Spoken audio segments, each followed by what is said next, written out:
Hello and welcome. It is another rousing edition of the Inside Mizzou Athletics podcast. I'm Matt Michaels. Hello to you, Brad Trinago. Hello, Matthew.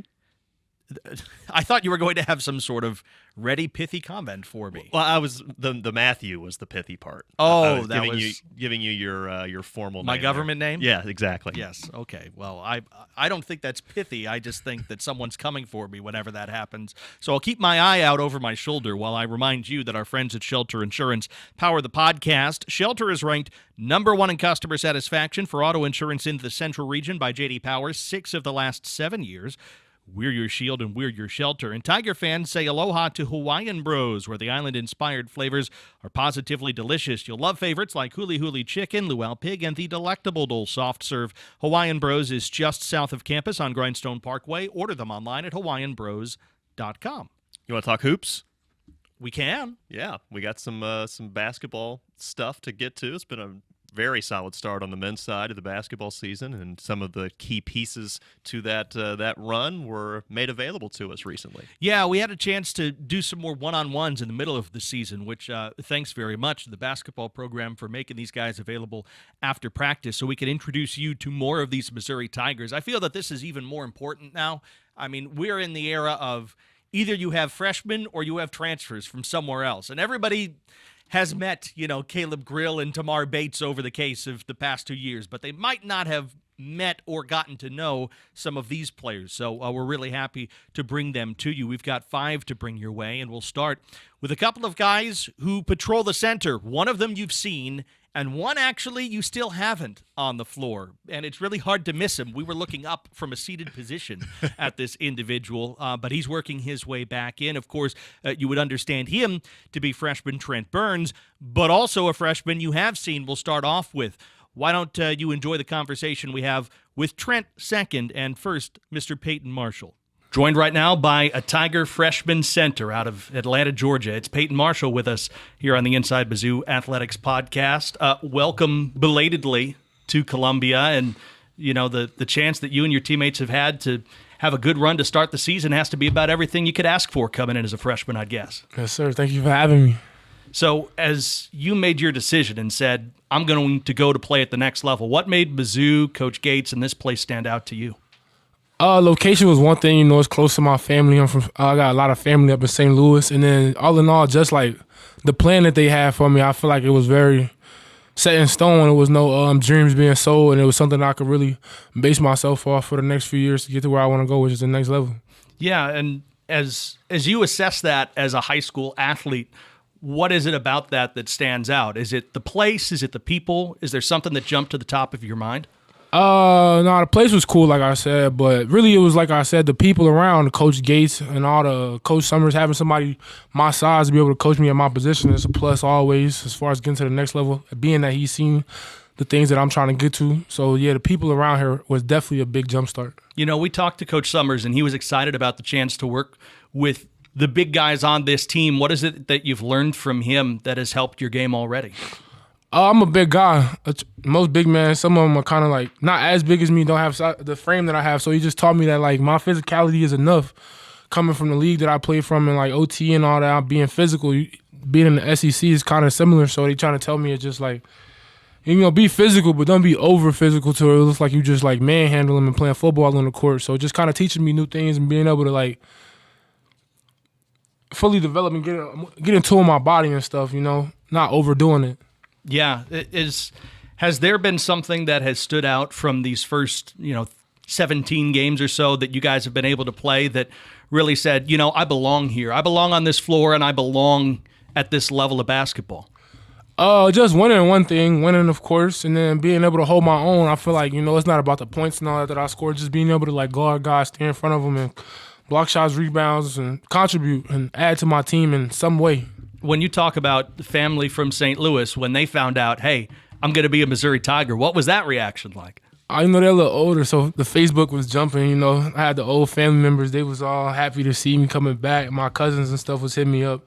So it was just a big family reunion kind of. Yeah, came up here to see me a lot. Have you had to make some emergency calls for like, hey, I need some home cooking now. Can you like make an express to Como for some good food? My parents and grandpa, they come down here. I tell them to bring me some food.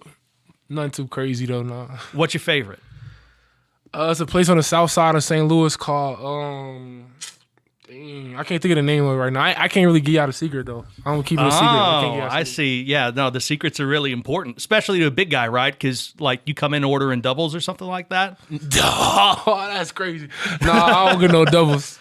No doubles? All right. Yeah, no, you're keeping it lean and mean. I understand it, man. You know, as you look forward to what can be in the rest of this season for you and your teammates, what's most exciting for you, Peyton, about where you guys can go? I feel like we haven't reached our full potential, and you already can see the growth that we've made game by game. So just being able to like see it all play out and see where we come to finish at is pretty interesting to me. What's the coolest thing you've come to learn about Columbia, Missouri in your time here so far, either Como or Mizzou? I say Columbia and Mizzou are all.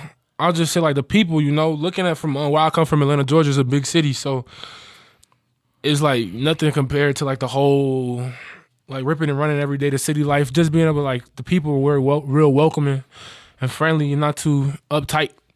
So it's kind of cool, you know. You got to spend a lot of time away from home and make this your second home. So you got to kind of like the people that you live around. And I'll say that this is a very good community. Stay in, friendly people, welcoming. It's kind of interesting because we talked to Josh Gray before the season, and he said the same thing, right? He's a Brooklyn guy, and being out, you know, in a little bit of a different community. I mean, do you guys kind of relate to each other as being city dudes and big men and all that stuff?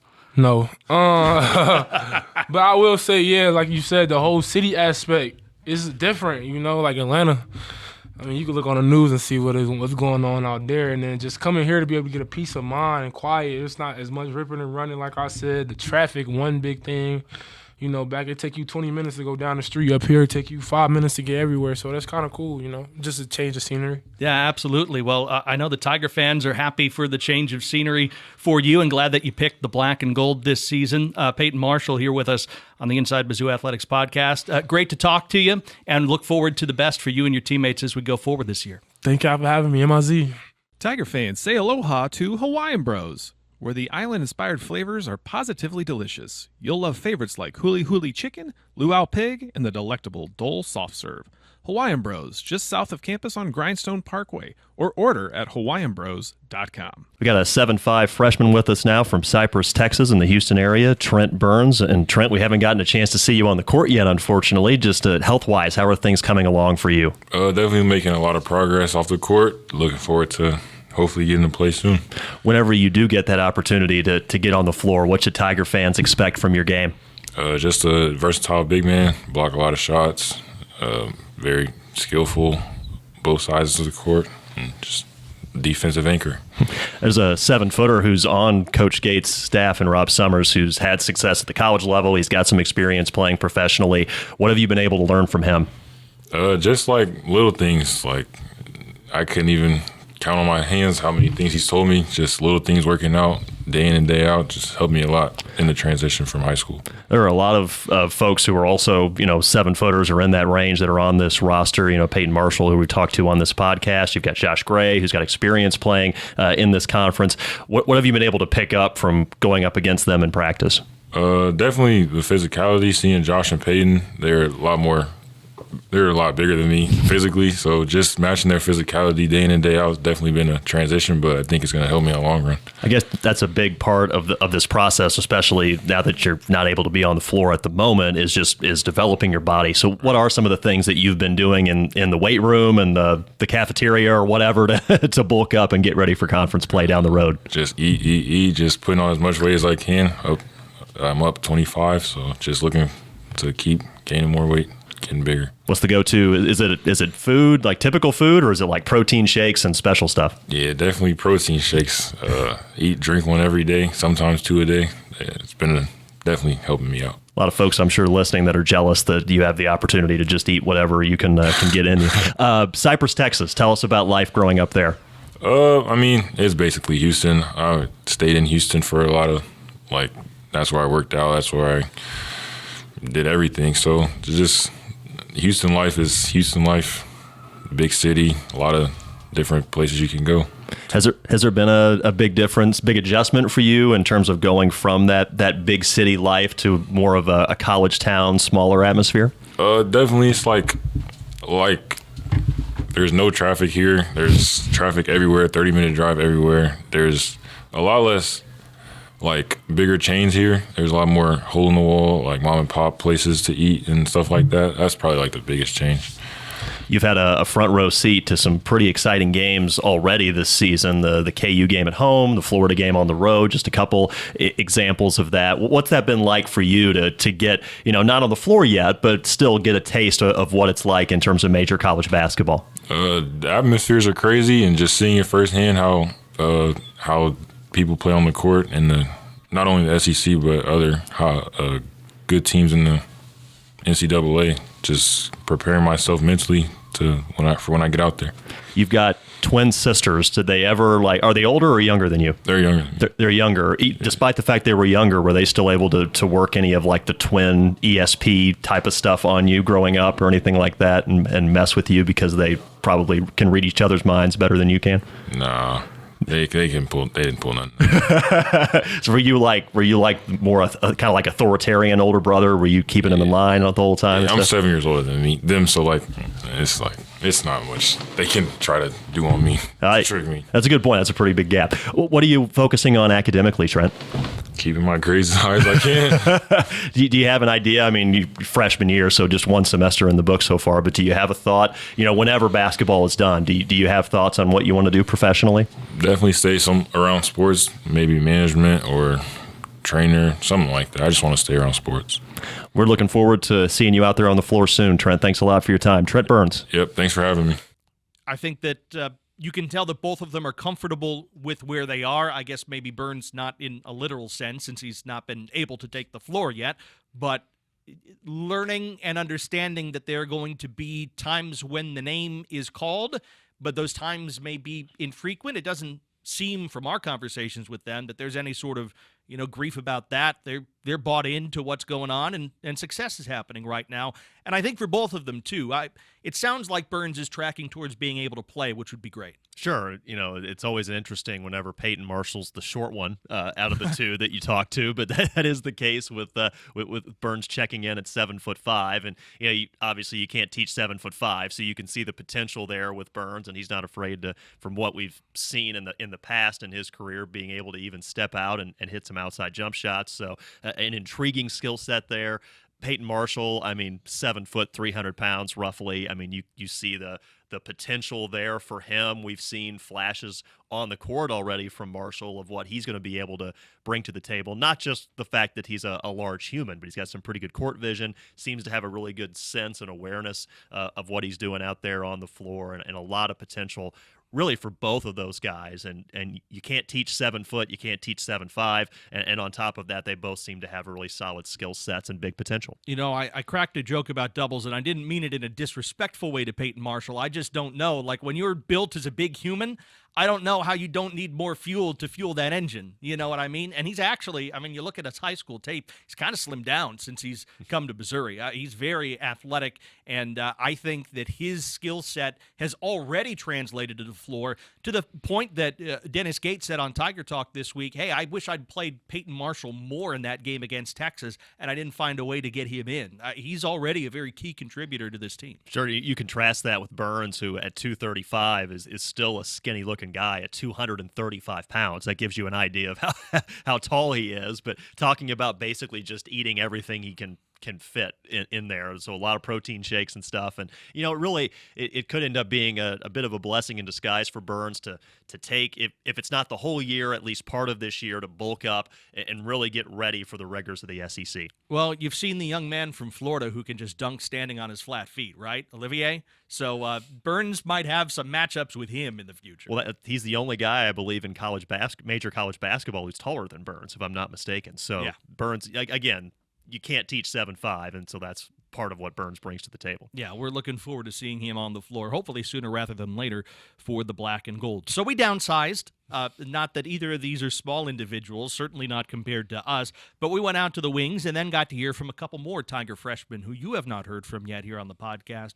Why don't you enjoy our conversations with a couple more good contributors for this team, Marcus Allen and Annor Boateng. A 6'7" freshman wing from Miami, Florida, has been dealing with the cold in Columbia, Missouri pretty well, I'd say, this season. It's Marcus Allen joining us now. Marcus, a belated welcome to Como, at least from the podcast to you. Mm-hmm. How have you found your time here so far with this team and having some success in the early season? My time here at Como so far, I mean, it's been a great experience. We've just been winning a lot. It's been a great experience, I would say, being creating different relationships, different bonds with, these players on the team, the coaching staff. So it's been a great experience for sure. Speaking of those relationships, when you were coming to Columbia, how involved was Coach C.Y. Young in connecting with you, another Miami guy? Nah, for sure. He was heavily involved, calling every day, making pit stops to my school on a daily basis, trying to get me to come here for sure. So he was heavily involved, especially us being from the same area in Miami. So he was, constantly talking to my coaches, anybody he could get in contact with, for sure talking to Did they have to ask nicely, Coach, please, can you give it a day before you call Marcus again?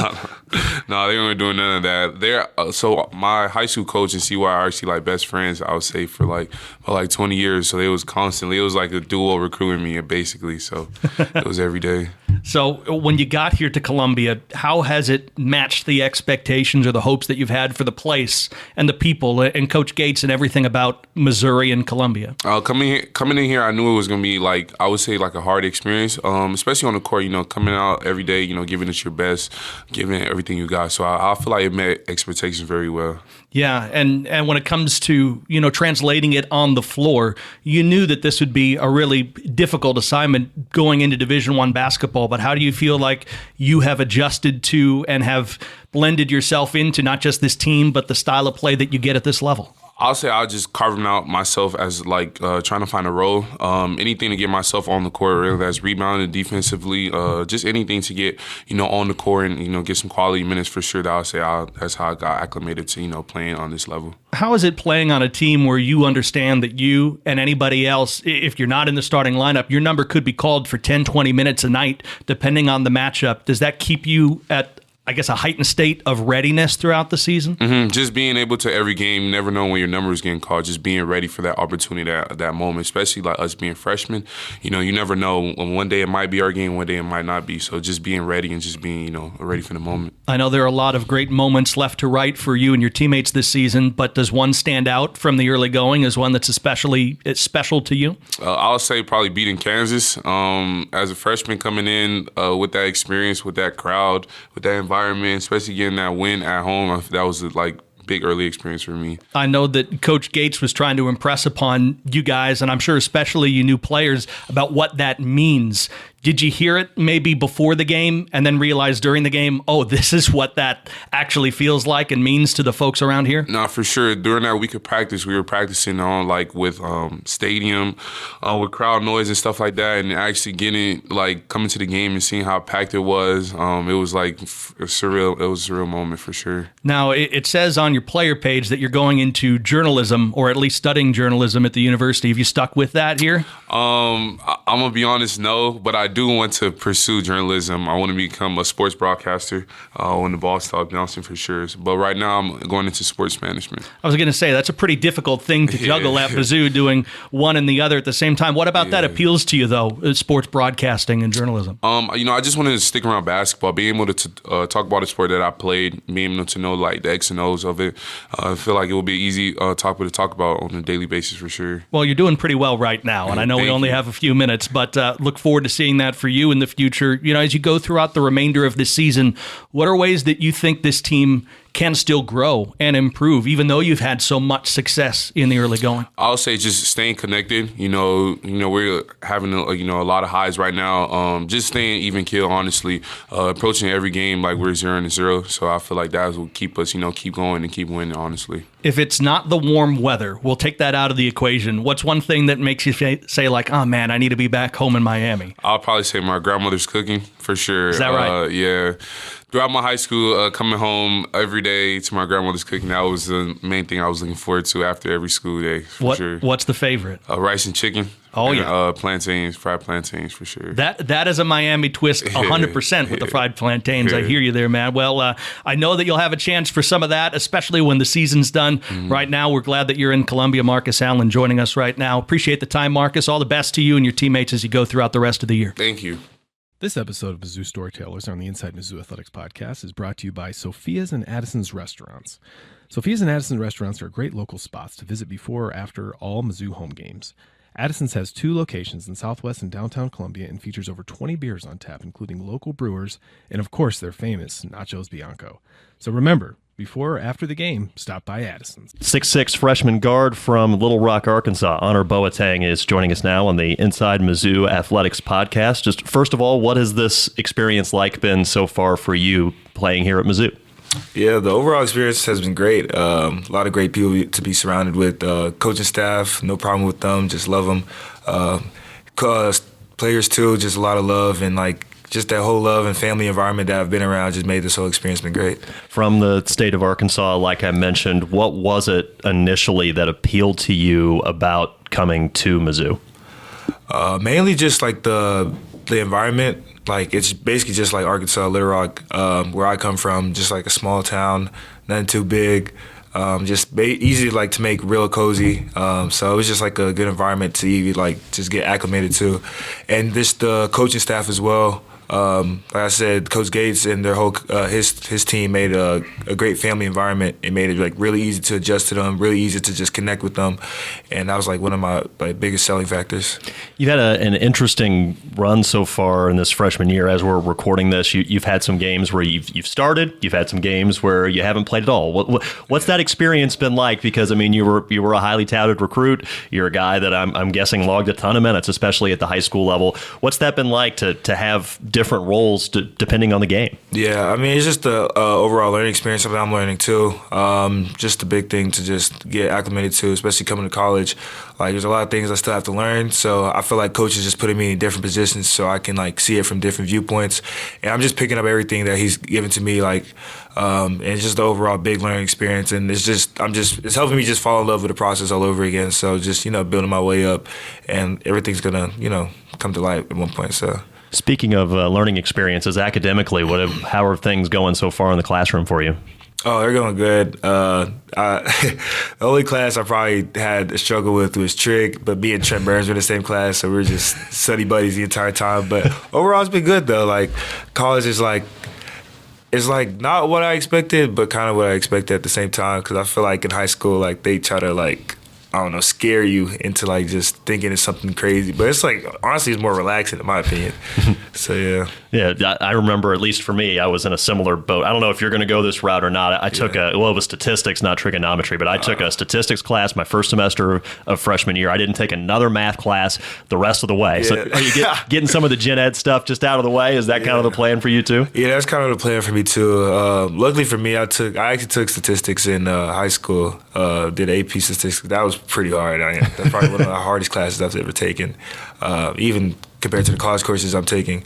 But yeah, just right now, just getting all the courses out the way. So it's just been a great thing. Mm-hmm. Back on the court, you're part of a large freshman class on this Mizzou team. Has that been helpful to have some other guys that have been? You mentioned having Trent Burns as a study buddy. He's one example, but having a bunch of other guys who were kind of going through a similar learning experience, has that been helpful? Yeah, it's definitely been helpful. Like I couldn't even imagine just going through like this on my own, or there's some freshmen that's just like one or just two of them. But yeah, having those 4 other guys with me is just a great thing. I can go relate to them on anything. I can bring up different conversations I can't really have with maybe upperclassmen or but I'm able to like just talk to them about stuff, and like they help me too. Like they help me just stay confident, stay ready, just keep going. Whenever basketball is done for you, and hopefully that's many, many years from now, what are some of your future plans and future goals? Yeah, my biggest thing right now, like really got me interested, like businesses. Like even my parents have a business right now. They have a African market in Little Rock, so it's called Savannah African Market. If anybody wants to check it out, but we'll give you the plug. It's fine. Yeah, but yeah, like they kind of inspired me to like want to start my own business, and like things like Airbnbs have really been a big thing for me. Like just small things, even like car rentals or like vending machines. Like I've seen people make like a lot of money from stuff like that. And it's like I want to start a business, and like it could be small, like I said, like vending machines or something, and then just build on from there and just learn from other business owners, and then maybe even like right now I'm doing computer science, a major in computer science. So hopefully do something with that. But if not, I definitely just want my money to work for itself. So that'd be the plan, really. What about the saxophone playing? Are you staying on point with that, or how's that going? Yeah, I mean, we've been traveling a lot, so it's like by the time you get home, it's like, man, I already got to go to sleep because I got to wake up early for practice. But for the most part, yeah, I'm still trying to stay in tune with that. I know we got the music center here, so I try to go to the. I need to find time. I haven't been up there yet, but I've been up there to help with a recruit. He went there he was here for a visit, so I was there at the music building with him. But yeah, I definitely try to stay in tune with my music, and then even my parents be on me about it. Like, don't forget, like, still try to practice here and there. Have a couple songs you want to learn. Just get you out the house with it. So we look forward to seeing you perform throughout this season, whether it's with the saxophone or on the basketball court, whatever it is. Annor Boateng, thanks so much for your time. Thank y'all. Very cool to hear Annor talking about, just kind of where he comes from and the things that make up his background. And we don't get to hear that all the time from people, and I don't feel like we get to hear that all the time from incoming freshmen, because this whole, media thing is new in this sense of like, hey, people have a day-to-day interest in what I do. He seems very comfortable with where he is and what he is and what he's contributing to the team. And I think that, whenever it was announced that Annor Boateng was locked in with Mizzou, I think it speaks more broadly too. And we talk a lot about football recruiting and the success that Eli Drinkwitz has had on the trail and in the portal, but on the basketball side too, Boateng was an out-of-state recruit, not too far away in Arkansas, but still an out-of-state recruit, highest ranked recruit that Mizzou basketball has been able to bring in since Michael Porter Jr. And there were obviously some different circumstances for how MPJ ended up making his way to Mizzou. But yeah, really enjoyed talking to him. Just a really thoughtful guy, kind of a Renaissance man, with the ability to play the saxophone and do some other stuff. Clearly, has his stuff in order when it comes to the academics and things like that also. So looking forward to seeing what he can bring. He's, that's why I asked him about the rotations and stuff. It's been kind of interesting the way he's been utilized, and clearly Coach Gates has a bigger, broader, longer-term plan for Boateng, but it's been an interesting journey for him so far this season. And then Marcus Allen, I've been a big fan of his ever since he's been able to get out there and get on the floor. He's gotten crunch time minutes because he's such a versatile and a willing defender, a long defender. He's okay with getting in there and getting a rebound. I mean, he's shown right away from pretty much from the day he stepped on campus, he's going to have a role. And, of course, as a true freshman, you hope that role continues to expand as he develops. The way you are most likely to impact the game, no matter how highly you are rated or how highly you are thought of as a true freshman, is by doing some of those things that mesh to your other teammates. Why? Because they've been through these wars. They've been trusted. Sometimes they've transferred in for a year of play. They're going to play ball. You get to learn while still finding the floor and doing things to positively impact your team, and you embrace that role. You do everything that a program hopes that you can do, and that's what we're seeing, I think, with Marcus Allen and Boateng both over the course of this season, and hopefully much more to come, because there will be minutes, as we have seen from T.O. Barrett, there will be minutes you get where we need you as a team, a head coach would tell his team. And you can say that till you're blue in the face, but it really does happen, and it's happened so far at Missouri to good success. Well, it's important to keep in mind, too, that there's only a handful of freshmen, even one per year that's like a Cooper Flag type that just they show up on campus straight out of high school and they're immediately just lighting everybody up. That's not the reality for 99.999% of true freshmen at the college level. So to see folks like Allen and Boateng to an extent and Marshall and T.O. Barrett too with some crunch time minutes handling the ball in some of these SEC games, to see them have those kinds of contributions as freshmen makes you really excited for the potential leap they could make as sophomores. We have a young man on this roster who has made a really big leap from freshman to sophomore year, and you imagine that for some of these true freshmen who have already seen the floor, and it's pretty exciting to think about the future for this program. Yeah, absolutely, and it just so happens we're speaking to that guy next. Oh, that worked out really well. How did you know? How did I do that? Unbelievable. There's no chance Brad could have known that in advance. It just worked out that way. No, we did get a chance to sit down with now a sophomore and basically worked his way into the starting rotation for these Missouri Tigers. You will enjoy our conversation, 5 good minutes with Trent Pierce. Joined right now by a sophomore wing, 6'10". It says you can play guard. I know you got the handles. Trent Pierce is with us here on the Inside Mizzou Athletics podcast. Welcome here to the pod, and congratulations on your success and the team's success in the early part of the season. Has it gone about the way that you'd hoped it would when this whole thing started this year? Yeah, I mean, especially after the season we had last year, I think our mindset was really flipping the script and really, changing kind of the view people had about us and our team. And so, I mean, we definitely had some success, and we're expecting a lot more. Yeah, and for you in the course of this season, you got the start. It was maybe a little bit slower, but you've seen more and more time on the floor throughout the course of the season. Your shot has really been locked in.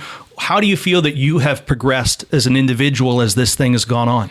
Yeah, I think this is the biggest way I've gotten better on the floor is within my confidence. I've gone on the court and just started playing mistake-free and just allowed I just been out there playing hard, doing what I do best, and not worrying about how many points I put up, if I'm making or missing my shots. Like, I'm just going out there playing hard, playing confident. I think that's the biggest thing for me. What do you attribute that to? Is it success leading to more success? Is it maybe some of the coaches working with you? Do you have something that you'd chalk it up to?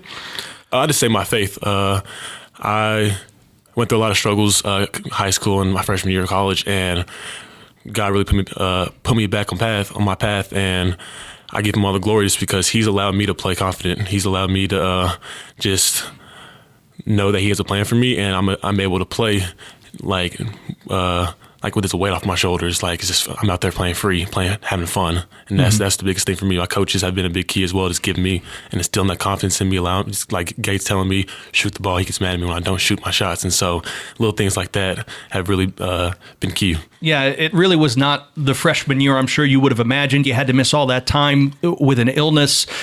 Getting to this year, did you view it as an opportunity like, okay, I'm unburdened of all this stuff, and I can, go out and play the game that I know I can play? Yeah, I have. I mean, last season I don't even look at that as my freshman season. I mean, I wasn't able, just because of all that I went through. It didn't feel like I played basketball last year. It really didn't. And so, coming into this year is just, I've used last year as a learning experience, and because of what I went through, I was able to see the game from a different angle. I wasn't on the court, but I got to see it from the court side or on TV.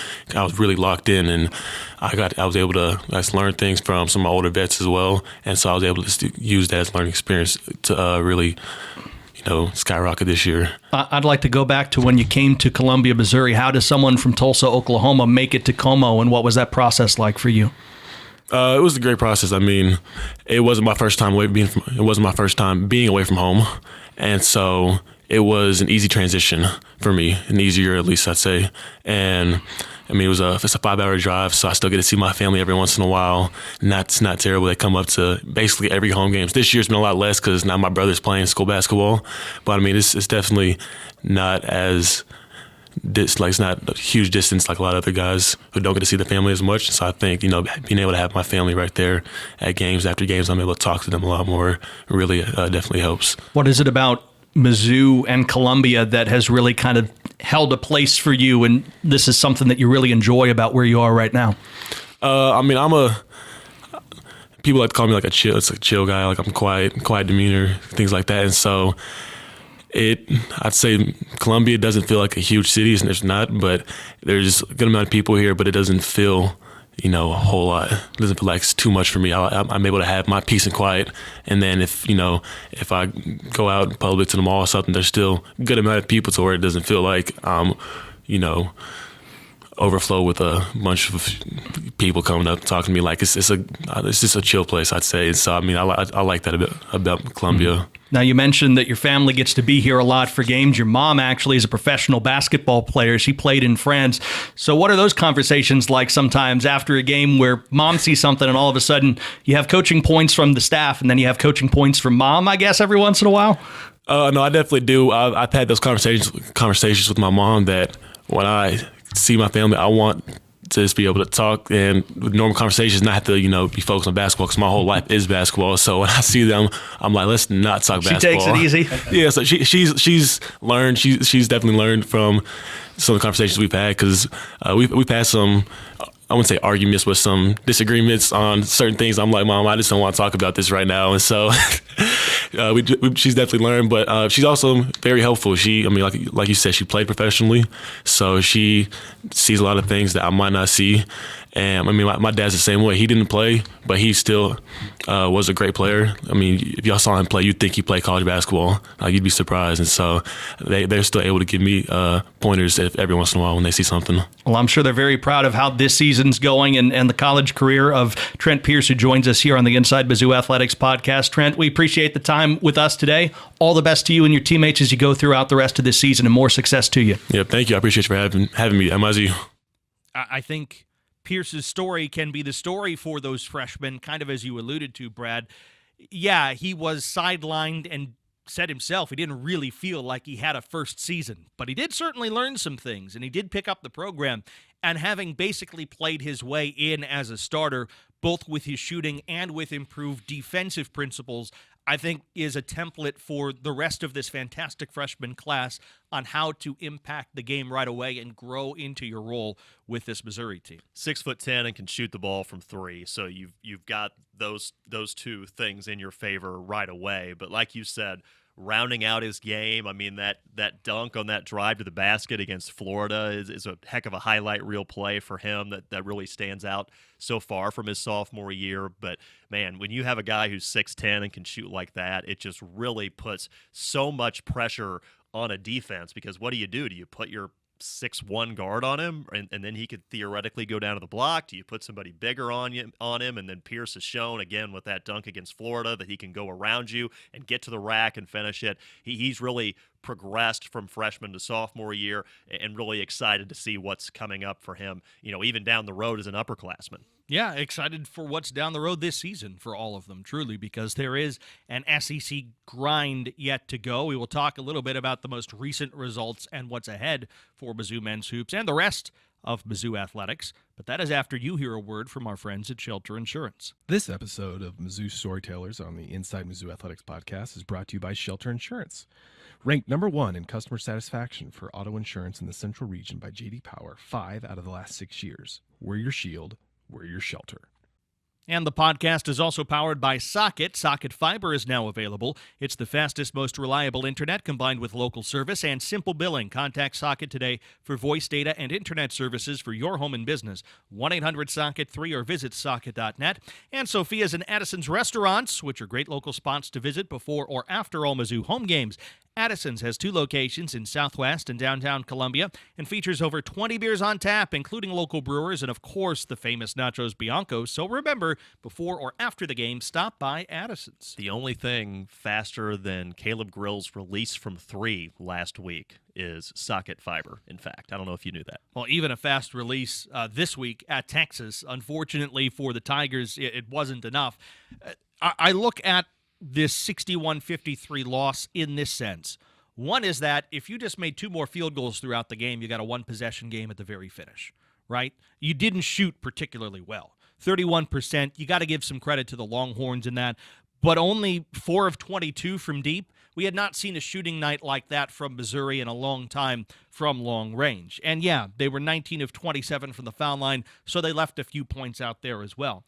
But they didn't crash the offensive glass in the same manner that they had during that 4-game win streak, and Texas second chance pointed them 20-4. And I think that on the road in this league this year, that's almost impossible to find other margins if the other team is getting the second chance war against you in terms of scoring like that. You're not going to find yourself usually close enough in the finish of the game. And I think it really should be encouraging to Missouri fans that they shot 31% from the field for the game and they got crushed in the second chance points and still had themselves an opportunity on a fast break with a minute left to make it a 1-possession game. It looks like 8 points in the end because of game effects, but that game was still gettable. It is frustrating you lost it, but I don't think it should be some sort of killer that you did in this league where every game, especially on the road, you need to treat like it's against a top 25 team or a tournament team, and Texas can absolutely still be a top 25 or tournament team when this is all said and done. That's what I was going to say, is that they're really not that far away from both of those characteristics.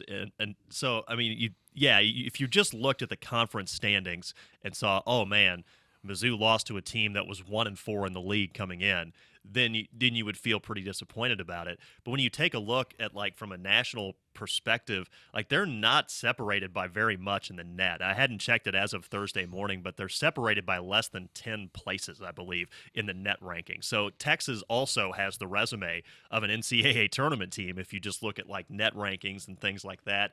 You're playing on the road. Sometimes in conference games on the road, the ball's not going to go in the basket. And that's what ended up happening in this game. 31% from the field, like you mentioned, 18% from three, and then just really struggled on the boards against a Texas team that was really getting after it on the glass. And, you give them credit for that. So, I mean, sometimes, especially in a really good basketball league, you're going to have games on the road where you have a clunker. And I just feel like Mizzou had a clunker there. Now, you've got a whole bunch of games coming up against ranked competition. A couple of those games are at home. Can you find a way to kind of right the ship, get back on track, at a minimum defend your home court, and you're still in a great position to have a really good year? Yeah, a season's low output of 53 points. And by the way, Texas took more foul shots than you. Missouri fouled a little bit too much and didn't really adjust to the officiating and the way the game was being called quickly enough to get themselves away from maybe some issues in the middle parts of the game where, all right, does this guy have 3 fouls? How hard do we run him?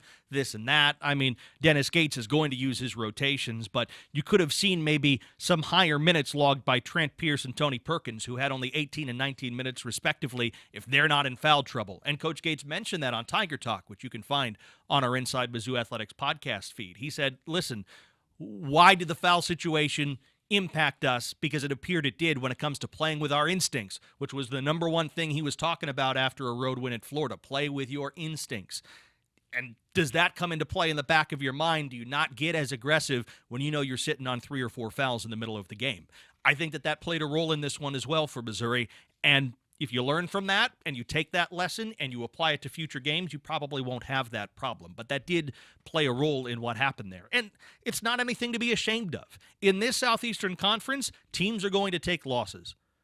I still think that even though Auburn has been spectacular this season, you saw how close they were to losing several times at Georgia, despite the fact that Georgia was down late in that game. It's a grind, and you can't expect wins. When you get them, you should be happy, but everybody's going to take an L. The teams that bounce back from that L with a W pretty quickly are going to be the teams that are at the top of this thing when it's all said and done. And Florida, the Florida win looks a little bit better after the Gators avoided what even on the road would have been a bad loss at South Carolina, won that one at the buzzer. Now you're going up against an Ole Miss team that lost a heartbreaker on Wednesday night right at the end. They had Texas A&M pretty much cooked and weren't able to finish the deal. So how do the Rebels respond after that letdown with what is still a top 25 matchup? Whenever the Rebels make their way to Columbia coming up on Saturday, that's going to be a really interesting matchup. And again, the start of a really challenging stretch of games for the Tigers. I see these as 2 teams that could be separated by 1 seed line in Nashville, which tells you that this is a pretty important game at home when it comes to that specific thing. You could afford, if you lose the game, you could afford to lose it. I don't feel like Missouri could afford to lose another clunker. I think that would raise some questions, but that's not what I expect. I expect a really good basketball game. The place should be full. I think that as of Wednesday, Mike Kelly said, about 500 tickets were left, so it should be pretty much a sold-out contest. A lot of people in the house excited. Everybody's happy that it's the celebration of Norm at 90, which happy birthday earlier this week to the great Norm Stewart for 90 years young. And it just feels like this is the type of game that can springboard into the back half of the season and maybe the toughest stretch on paper for Missouri on its schedule going forward if you can find a way to beat a good and hungry Ole Miss club at home on Saturday. Mizzou's done a really good job at the start of the year banking some wins that they probably needed to have. And it's not like teams like the likes of LSU and Vanderbilt are bad. even Arkansas, they lose probably their best player, Boogie Flan, for the season, and they immediately win their first SEC game after that. So, I mean, there aren't any freebies in this league. So they've done a good job of handling their business so far at home, and then you get that just super elite road win against Florida. They've put themselves in a position where you can have a clunker in a road conference game against a good Texas team, and you're still in a really good place. Obviously, banking another top 25 win wouldn't hurt against Ole Miss, and you've got that opportunity here. Yeah, for sure. On the women's side, unfortunately, a road defeat at Auburn, 75-60 was the final score. And right now, Brad, I know that you see it. It just seems to be a struggle, especially for this team on the road, to get that ball rolled downhill. And at some point, the thing that fixes things is winning, and they're just searching right now for a league win. Yep, and that's the main part. And you can also hear the women's version of Tiger Talk came back after a bit of a hiatus. That was on Wednesday night as well, so you can catch that replay. And Coach Pinchton said it'd be easier if it was just one thing that was hurting her team over and over again, but it kind of shifts game to game where they're having issues, whether it's rebounding or, in the case of the game against Auburn, it was more than 20 turnovers, which caused a lot of issues, obviously trying to initiate offense, and 60 points is well below the season's average for this Tiger team. So, yeah, just kind of searching right now, and you talk about challenging stretches coming up. Got Mississippi State at home on Monday. That's a team that's probably kind of bubbly right now in terms of making the tournament or not. But then you've got kind of a murderer's row, 3 in a row after that, at Texas, Tennessee, and LSU, back to back to back. Those are 3 teams that I think have a legitimate chance to at least be Sweet 16 teams that you've got all in a row. So the SEC on the women's side is certainly no slouch in basketball, and Mizzou right now trying to kind of find its place in the league. Yeah, indeed. And, we'll see how things all shake out as time goes on. But I just get the feeling from looking at it as an outsider. In college sports, sometimes you need to win 1 to win 2, 3, 4, or 5. You just need to get one under the belt. And so we'll see if that's something that can happen on a Monday night special against Mississippi State. So a chance for everybody to come out, kind of that standalone SEC window there on Monday with a 7 p.m. tip-off, and hopefully see a lot of people at Mizzou Arena to support the black and gold. Congratulations, since we last spoke, to Mizzou Wrestling. We saw that Utah State was a good victory, or is that Utah Valley? That is Utah That's Valley Utah Valley, 12, yeah. Because, of course, I have to confuse my Utah states and valleys in the wrong place. I knew it was Utah Valley, and I said Utah State for some reason.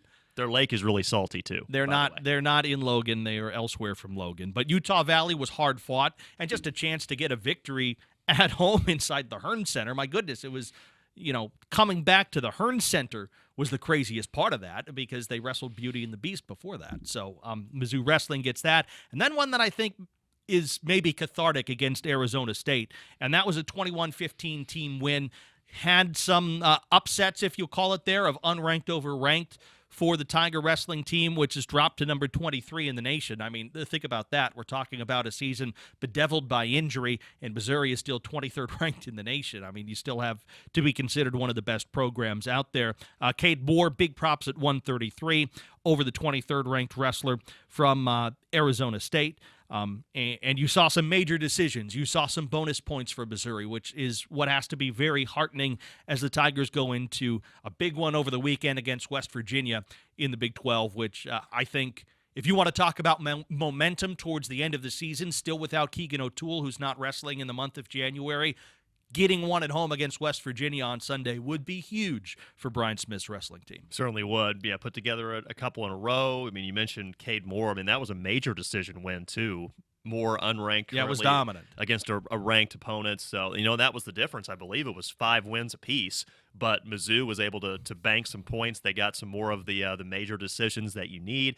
And then also at 125, was a loss for Mizzou, but it's a freshman in Gage Walker going against a reigning national champ in Richard Figueroa for Arizona State, and it's a 5-4 defeat. You could easily see, all right, you got a freshman going up against a defending champ. That's probably going to be some bonus points on the side of the Sun Devils, and it's only a 1-point tight decision there. So I think maybe that's something that kind of helped set a tone there that Mizzou was going to compete in this one. And a dual win is a dual win whenever you're dealing with all the adversity that Mizzou has faced so far this year, and hopefully they can get healthier and keep that momentum going. Yeah, and Cam Steed got a victory. I'm sure that Arizona State would look at it as a missed opportunity. He actually got his victory by injury default. So, yeah, that plays a difference in the scoring margin as well. When you get that default, it's a ton of team points. With that being said, though, it's not like Missouri is going to look at that and say, well, we've been one of the most injured teams in big-time college wrestling. That's how the game is played.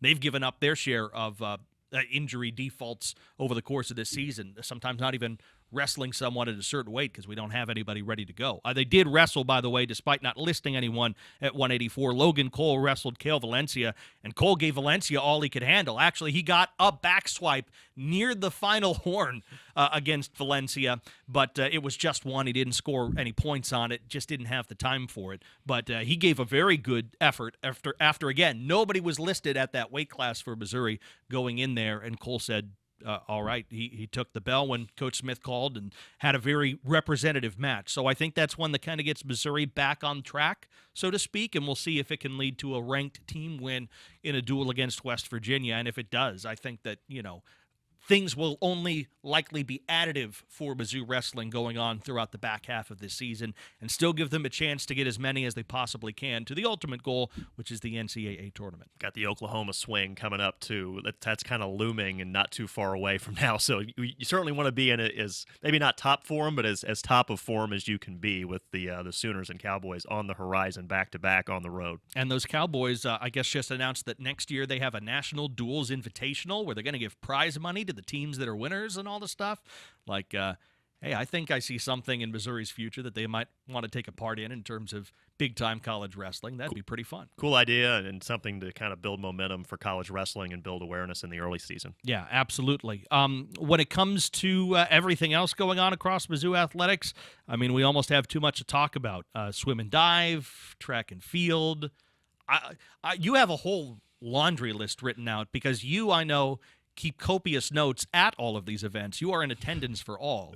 Well, I also have the Google, so one of the two, but I have mutigers.com at times, full disclosure on that. I feel like when we're talking about other sports that we haven't referenced yet, we have to lead with what has to be the greatest Inside Mizzou Athletics podcast bump in the history of Inside Mizzou Athletics. I almost don't want to take credit for it because it seems bumps. too unreal. Well, that's not how it works in the new media, Matt, so you got to keep up. We got to take credit for all this stuff. So Mizzou Gymnastics, Friday of last week, goes to number 1 Oklahoma. They wind up, gymnastics, it's weird. I mean, yeah, they lost, but still, a pretty representative team score. I believe it was a 196.7 something or other. But the main thing was, right at the end for Mizzou, Helen Hu finishes with her first perfect 10 on the beam. It was the first perfect 10 in any discipline for anybody in gymnastics at the D1 level so far this season. And so what an exciting way to close that out. Who we just talked to last week on the Inside Mizzou Athletics podcast, like a day before that perfect 10. She was talking about her journey. Again, she took that year off to go backpacking with her sister around the world. She kind of has a chance meeting back at Mizzou. She kind of just hops on the beam to see how it feels. And then Coach Welker's like, hey, that looks pretty good. You got a year of eligibility. You want to come back? And it ends up working out, and she ends up getting a perfect 10. I mean, it's such a fascinating journey for her, and congratulations on a great accomplishment. I think it is also fair to say not just a perfect 10 and not just the first perfect 10 of any score across the season, but a season in which the college gymnastics powers that be did something that personally I think is very necessary. They're reviewing all the scores. They said we have to have tighter scoring. We've been giving out too many of these 10s in recent past, and truly that's the case. I mean, scores had inflated to really high levels. And for Helen Hu to put together her performance, which the week before there were observers who said it should have had the 10 then. And I looked at it at the Beauty and the Beast. I had a front row seat right on the beam, and I saw it, and I said, man, I can't tell you where that goes wrong. It's just so unique. It's a routine. You have to watch it if you haven't seen the 10, and it was all over. I mean, ESPN was tweeting it out, and the SEC Network, much less Mizzou. So find Helen Hu 10, and you'll be able to watch this routine. It is so different than all the beam routines going on. She doesn't make necessarily multiple tumbling passes. She just shows such impressive strength and control on the apparatus, like handstands and a leg behind her head, and I don't know. You just have to watch it for yourself. And it really does. I mean, when people talk about artistry in that sport being important, it is. You can see the artistry in what she does on top of the strength and command of the apparatus. It is a deserved mark for her. It also shows that she's going to be one of the top contenders, not just at the Southeastern Conference meet coming up, provided the health stays good, but for the whole doggone thing in Fort Worth. Helen Hu could very well, no matter what her team does, be someone who's there at the end trying to compete for the national championship on beam with the routine that she has put together and obviously played down at the number one team in the nation, Oklahoma, where you know and they know and everybody knows that Oklahoma is a favored squad and they end up winning the dual meet. And also because you can't hide people's eyes connecting with their brain and saying, I see the number or the name on the front of the jersey, or the Leo in this case. Like, I don't think you can divorce that in college scoring. And to be on the road and get that perfect 10, I think is a major, major testament to just how good that routine was and has been for Helen. So Mizzou Gymnastics now ranked number 11 in the country. They're hosting number 6 Kentucky coming up on Sunday. That'll be a big one coming up in the evening at Hearns Center. Swim and dive, congrats to Collier Dyer, SEC Men's Diver of the Week. Luke Niebrick, the Conference Freshman of the Week. And Niebrick may be a name we need to get more familiar with coming up here. He won gold against McKendree and Missouri State last weekend in the 50 free, the 100 free. He was also part of a 200-meter medley relay that won there. Dyer swept the diving events, both the 1 meter and the 3 meter. So congrats to Dyer and Niebrick. Swim and dive at the Air Force Diving Invitational coming up next week. Track and field's been hosting several events. They had the Bob Teal Invitational most recently. Christy Perez-Snyman tied the high jump program record at 1.83 meters during the Show Me Showdown at Hearns. So the Show Me Showdown was last weekend. Bob Teal Invitational coming up this weekend. I think I misspoke there. Women's tennis picked up wins against South Dakota and Northern Illinois in Columbia on Sunday of last week. They're off until Sunday, February, the first weekend in February. And Mizzou football. Final poll came out after Ohio State won the national championship. Tiger football in the top 25 to wrap up the year again, number 22 in the country. So top 25 finishes back-to-back years. Again, kind of like the back-to-back 10-win seasons. That's not something that has happened a ton in the history of this program. Mizzou has a top 10 portal class coming in, according to 247sports.com. They might be getting a guy back who they thought was out of eligibility, and now he might be coming back. We'll see if that announcement becomes official down the road, but a lot of things to be optimistic about throughout Mizzou Athletics. Absolutely. And by the way, before we go, I just want to make one more note about gymnastics. Jocelyn Moore won the vault there at Oklahoma, too, with a 9.975, and I watched it, and I said, how did you take a half a point away from her? Like, how does a judge go for a 9.95 ever? If one goes for a 10, it should just be wipe it out. It's a 10. Why not? Especially the way the sport's been scored the last couple of years. But her pinky toe was separated. I don't know how you find that. Like little hundredth of a point. I wasn't looking at her toe. She was spinning very fast. And apparently the judge was. Apparently the judge saw the toes separated, whatever. But congratulations to Jocelyn for winning that event, again, on the road. And Mizzou Gymnastics at home on Sunday against Kentucky. And that is not going to be any slouch as well for the Mizzou Gymnastics team. An opportunity to get a victory at home akin to the one they got on a big Friday night against LSU last year. I mean, it would be a nice one to establish themselves on the Hearns Center floor. Again, they get to go into Hearns for the first time all season in terms of major competition. So looking forward to that on Sunday. You got to have the multi-TVs, man. There's a pro football game of interest on Sunday evening as well, and get both those get both those things going. And Not like Brad has a countdown clock or anything. cheer everybody else on there. Yeah, a game of import, we'll just say, at the professional level. A game of certain import, indeed. By the way, that is a 5 p.m.er too, so it will be during. That's what I'm saying. You can handle it. Get the dual screens. That's what I'm saying. You can handle it. And after wrestling, maybe you just hide somewhere up in Hearns and you don't do that. Pay both tickets, please. Yeah, be cool, man. Don't come into our podcast studio.